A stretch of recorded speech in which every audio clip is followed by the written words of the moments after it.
Meena Kaushik life style में आज का विषय है हनुमान जी के साक्षात धरती पर अमर होने का रोचक प्रसंग।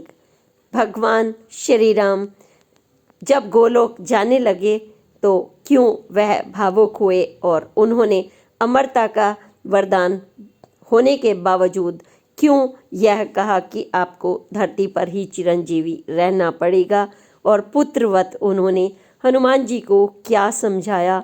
उन्होंने यानी भगवान हनुमान ने कभी अमरता के लिए न तप किया और न ही उन्होंने कठोर तप करके वरदान मांगा, फिर भी वह अमर हो गए। ऐसा क्या था? उनकी भक्ति इतनी बड़ी शक्ति कैसे बनी कि श्री राम गोलोक चले गए, इसके बावजूद वह धरती पर श्री राम के नाम के लिए यहाँ पर साक्षात श्री राम भक्तों के लिए मौजूद होते हैं। हर विकट परिस्थितियों में वह हमें जो ताकत देते हैं, कठिनाइयों से पहाड़ तक उठा देने की शक्ति हमें देते हैं। ऐसे भगवान हनुमान के बारे में आज का रोचक प्रसंग सुनिए। नमस्कार, मीना कौशिक लाइफ स्टाइल में आपका स्वागत है। आज का विषय हनुमान जी के महत्वपूर्ण संवाद से है, माँ सीता के साथ और प्रभु श्री राम के साथ।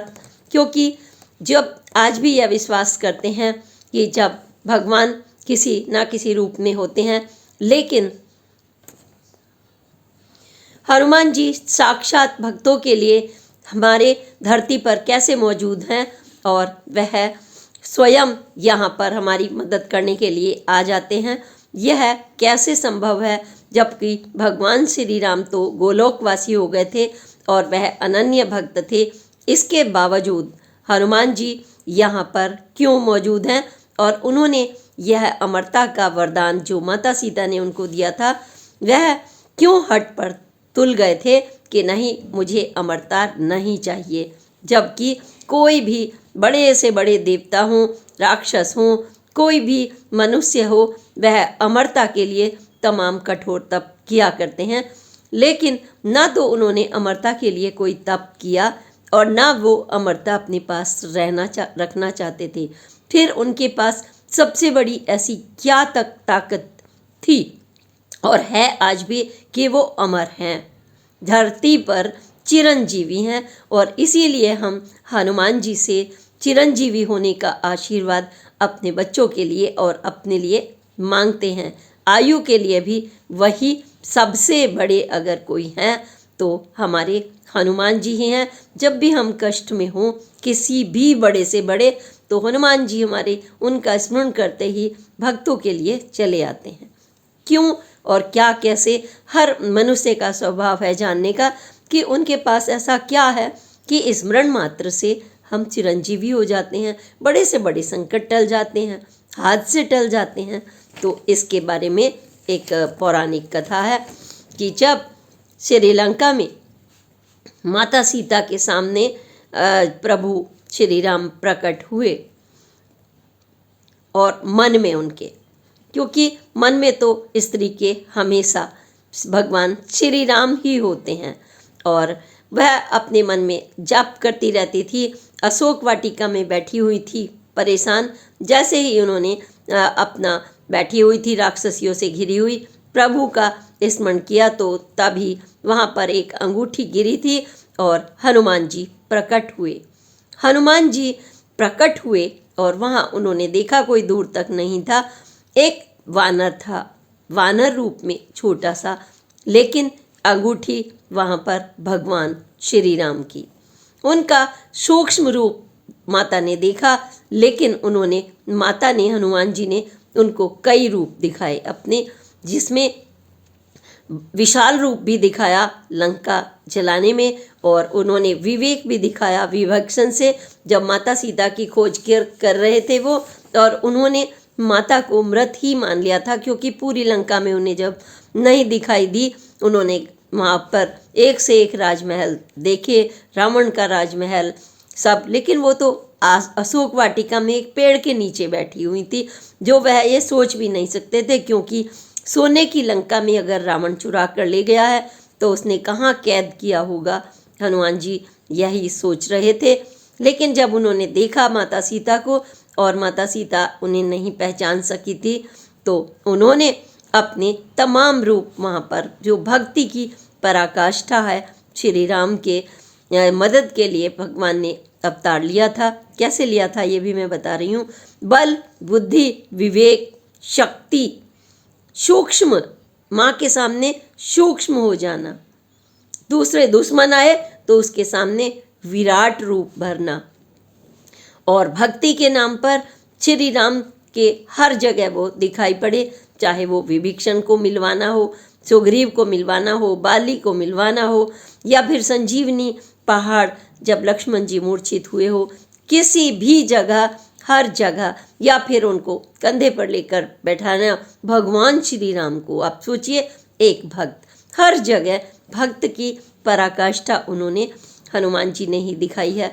उन्होंने कोई तप नहीं किया अमर होने के लिए, और ना उन्होंने अमरता का वरदान मांगा।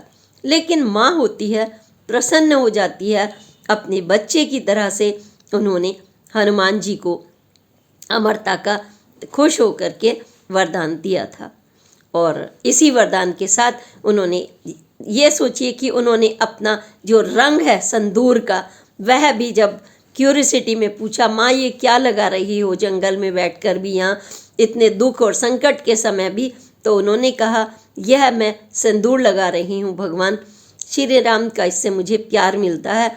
तो भगवान श्री राम का प्यार मिलता है, यह सुनते ही हनुमान जी ने पूरा का पूरा संदूर अपने ऊपर लपेट लिया था और हंसी, माता सीता ये क्या कर रहे हो पुत्र। तो उन्होंने कहा आप थोड़ा सा प्यार, जब आपको एक चुटकी सिंदूर से इतना भगवान श्री राम का प्यार मिलता है, तो मैं तो पूरा का पूरा सिंदूर में ही हो जाऊंगा और ऐसा ही वर्ण का रहूंगा। तो उन्होंने सिंदूर वर्ण अपना लिया। भक्ति की पराकाष्ठा है। सोचिए कि उनको, इसीलिए हम सिंदूर चढ़ाते हैं, तो हनुमान भक्त हमारी मनोकामनाएं पूरी करते हैं, हमारे कष्ट दूर करते हैं। हम उनको वही कलर सिंदूर का देते हैं, जो प्रसाद में देते हैं, चोला चढ़ाते हैं, ये सब कुछ हनुमान जी को वही कलर बहुत अति प्रसन्न है। और जिसको जो पसंद होता है, जब आप उसी के अनुरूप अपना गुण बना लेते हैं, अपने अंदर आत्मसात कर लेते हैं, यानी माता पिता के रूप में देखिए हनुमान जी ने जो भक्ति, उनको हनुमान जी को पिता स्वरूप और जानकी को माता स्वरूप। जब हमने माता और पिता की सारे अच्छे गुण ले लिए हों, तो हम अमर हैं, हम सफल हैं, हम बल, बुद्धि और विवेक के ज्ञाता हैं। सूक्ष्म हो जाए माता पिता के सामने, हम बढ़ चढ़ कर ना इतराएं। हम उनके सामने अपनी गुणगान बखान करने की बजाय हम हमेशा उनके सामने विनम्रता रखें। तो ऐसे हनुमान जी को माने अमरता का। अब सवाल उठता है कि क्यों उन्होंने, अमरता तो कितनी मुश्किल से मिलती है, लेकिन उन्होंने भक्ति और पराकाष्ठा से अमरता प्राप्त कर ली। प्राप्त नहीं कर ली, बल्कि मिली उनको, दिया माँ ने उनको आशीर्वाद। अब हर एक का समय निश्चित होता है, लेकिन इससे पूर्व हम बता दें कि कौन है हनुमान। अगर भक्ति की पराकाष्ठा है तो उनका परिचय भी क्या है। वह स्वयं शिव के 11वें अवतार हैं।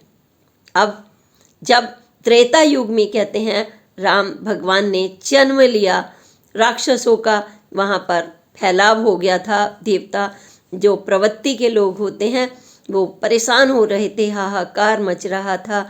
और लंका में रावण के पास अनेक विद्याएं थी, अनेक 16 विद्याओं के वो ज्ञाता थे, और सोने की उनके पास नगरी थी।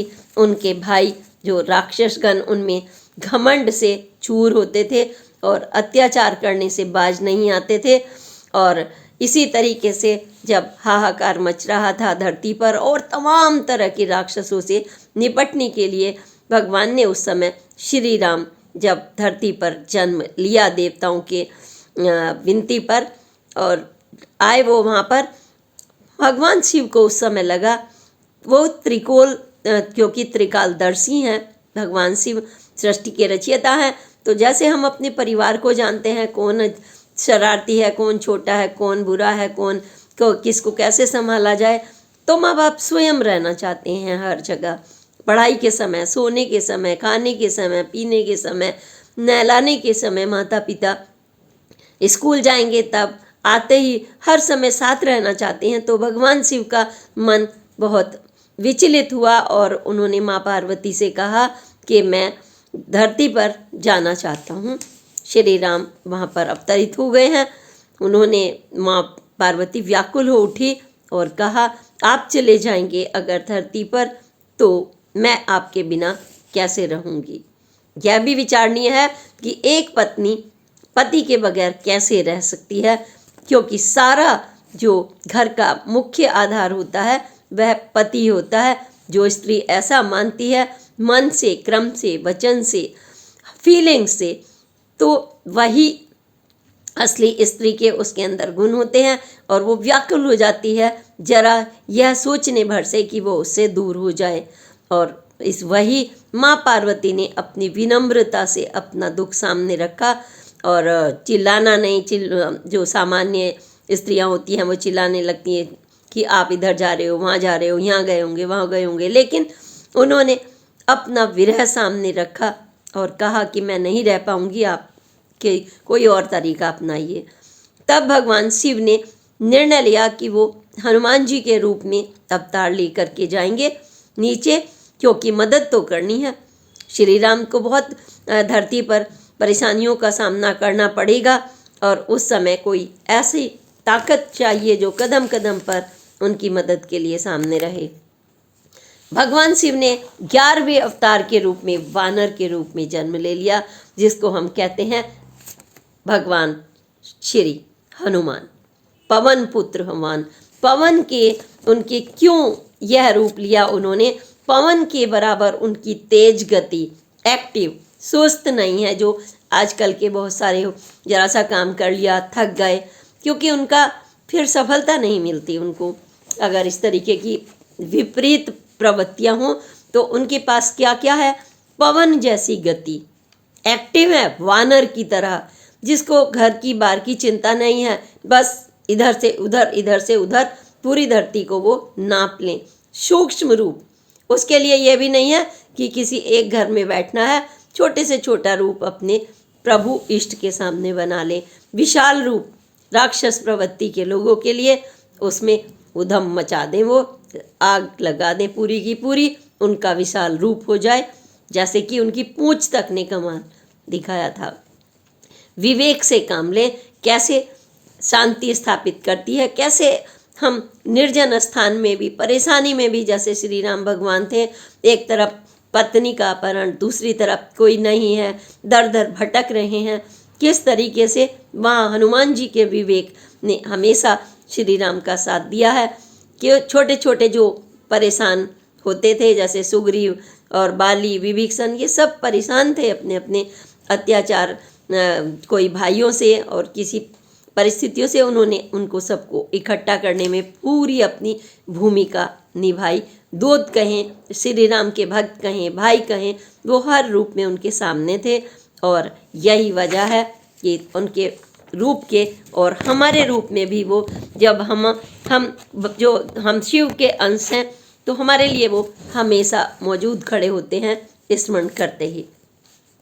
ऐसे विशाल रूप वाले अष्ट सिद्धि 9 निधियों के दाता, यह आशीर्वाद माँ जानकी ने दिया था। असबर दिन जानकी माता, जब जिसको ये आशीर्वाद मिल गया हो तो फिर अमर तो हो गए। अब समय हुआ, भगवान धरती में तो माता की आपने कथा सुनी है, वो समा गई थी। इसी तरह से जब उन्होंने यह भी सुना कि श्री राम गोलोकवासी होने जा रहे हैं, उन्होंने निर्णय ले लिया है कि मैं मृत्युलोक में जाना चाहता हूँ। और क्योंकि पहले सबको पता होता था श्री राम ने, तो वो बहुत विचलित हो गए और उन्होंने हट पकड़ ली माता से और तुरंत आए वहाँ पर। ये अपना मर्दा का रान ये रखो अपने पास, मुझे नहीं चाहिए। क्यों नहीं चाहिए? मैं अपने प्रभु श्री राम के बगैर कैसे रह सकता हूँ? मेरा एक एक दिल, एक एक धड़कन, मेरा शरीर, सब कुछ श्री राम के लिए धड़कता है। मेरा हृदय चीर कर उन्होंने दिखाया था। जब किसी ने शंका व्यक्त की थी एक बार, जब सीता जी आई थी और किसी ने कहा कि देखो, उन्होंने माला उनको जब दी पहनाई थी हनुमान जी को, अपने प्यार से उतार करके अयोध्या में आई तो राजकुमार रानी के रूप में सबको उपहार दिए जा रहे थे, तो उन्होंने हर दाने को चीर चीर के देखा, उस पर श्री राम नहीं लिखा हुआ, तोड़ तोड़ के फेंक दी थी बानर स्वरूप में। और लोग हंस रहे थे कि ये तो बानर है, ये क्या जाने माला की कीमत। लेकिन श्री राम की भक्ति का परिचय दे रहे थे वो, कि जहाँ राम नहीं वहाँ मेरे लिए कितनी भी कीमती चीज़ हो, ये पन्ना मोती हीरा सब बेकार। यह उन्होंने बताया है सृष्टि को भी कि भैया ये खाने की चीज़ नहीं है, यह भक्ति की भी चीज़ नहीं है। माला सीन जिसके लिए हम पीछे दौड़ते हैं, भागते हैं, असलियत है एक दूसरे का सम्मान, भक्ति, प्यार, माँ के रूप में, पिता के रूप में, जो हनुमान जी में है। अगर हम सच्चे भक्त हैं तो उनके इन गुणों को आत्मसात करके हम भी वही अमरता को प्राप्त करते हैं और वही सफलता हमें मिलती है। और सारे संकट, भूत प्रेत, कोई सामने आपके नहीं आता। कितना भी बड़ा डर हो, मृत्यु का डर हो, डरा राक्षसों का डर हो, मुकदमे हो, सब आप उनसे पार पा लेते हैं चुनौतियों से। हट पकड़ा। ऐसे में माता सीता उन दिनों जबान की कीमत होती थी। आज तो लोग जबान पर कुछ भी कह दें पीछे हट जाते हैं, जो दे दिया वापस ले लेंगे फटाफट से। लेकिन उन्होंने कहा ऐसा नहीं हो सकता। फिर माँ सीता ने प्रभु का स्मरण किया और प्रभु को कहा कि आप ही समझाओ, आपके भक्त हैं, मैं तो इस जगह मजबूर महसूस कर रही हूँ। तब भगवान श्री राम प्रकट हुए और उन्होंने हनुमान जी को गले लगाया, क्योंकि वो तो उनके दिल में बसते थे, और गले लगाकर कहा यह समय इस तरह से जिद और हट पकड़ने का नहीं है। क्यों? क्योंकि जब मैं धरती पर नहीं रहूँगा, जो इतने भक्त हैं मेरा नाम लेने वाले, श्री राम श्री राम श्री राम, और धरती पर पाप तो है, इसका कर्ण समाप्त नहीं होता, तब श्री राम के उद्धार भक्तों का कौन करेगा? उनकी मदद के लिए कौन खड़ा होगा? उनकी विकट समस्या और चुनौती के समय कौन आएगा? यह उन्होंने भावपूर्ण ढंग से उनको समझाया, जैसे एक पिता अपने पुत्र को समझाता है कि तुम्हें मेरा दायित्व निभाना है। आज भी हर माता पिता यही तो चाहता है कि उसका पुत्र इतना सबल हो, जब तक पिता का और माता पिता का नाम धरती पर रहे। उनके माता पिता के जो बच्चे हैं हनुमान स्वरूप, सभी जो सृष्टि में हर परिवार एक रामायण है इसी तरह से, तो वह भी यही चाहते हैं राम श्री राम और भगवान माँ सीता की तरह कि उनके हनुमान जैसा बच्चा हो, विनम्र हो, ताकतवर हो, बल बुद्धि वाला हो, विवेक वाला हो, लेकिन भक्ति से पूर्ण हो और राक्षस प्रवृत्ति उसके पास तक ना आए, बल्कि आए तो उनको अपने विचारों से उनको नष्ट कर दे, ऐसी बल बुद्धि के साथ में उसको समाप्त कर दे। भावपूर्ण पिता ने उनको विदाई देने से पूर्व समझाया और कहा कि कोई भी अमर नहीं है इस धरती पर, एक ना एक दिन सबको जाना है, और इसीलिए आप रहेंगे अमर, क्योंकि माँ सीता ने तुम्हें एक भक्त को यह वरदान दिया है, तो आपको रहना होगा जब तक मेरा नाम है। मेरे नाम के लिए, यानी श्री राम के भक्तों के उद्धार के लिए आपको धरती पर अमर होना होगा।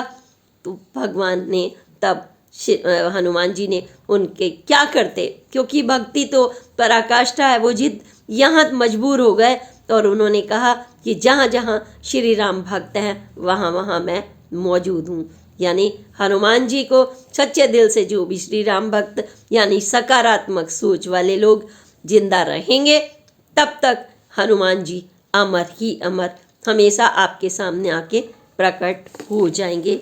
ऐसे चिरंजीवी हनुमान जी को स्मरण करने से हमारे सभी संकट दूर होते हैं। और यह कथा हमें वास्तव में त्रिकालदर्शी शिव का जो सिद्धांत है, क्योंकि वह अब अनेक रूपों में शिव हमारे सामने आ जाते हैं, कभी किसी रूप में और कभी किसी रूप में। उनके जितने भी रूप हैं आप नाम लेंगे तो कहने के लिए तो 108 रूप हैं, लेकिन हम कहेंगे वो हर कण कण में विद्यमान है। याद करिए तो कभी वो हनुमान बनकर आ जाएंगे, तो वो कभी कृष्ण बनकर आ जाएंगे। आपके सामने माँ सीता, माँ पार्वती हर रूप में आपके परिवार में मौजूद हैं। माँ के रूप में, पिता के रूप में, भाई के रूप में, पत्नी के रूप में, बच्चों के रूप में।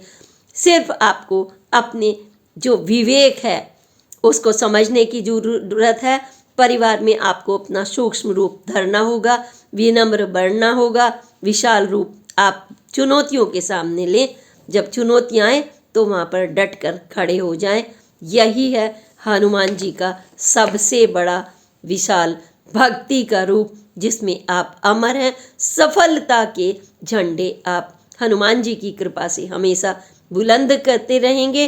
इसी के साथ जय पवन पुत्र हनुमान, जय बाबा बजरंगबली, जय श्री राम, श्री शिवाय नमस्तुभ्यम के साथ अगली पोस्ट तक के लिए प्रणाम। जय हिंद, जय Bharat. Please like and subscribe the channel.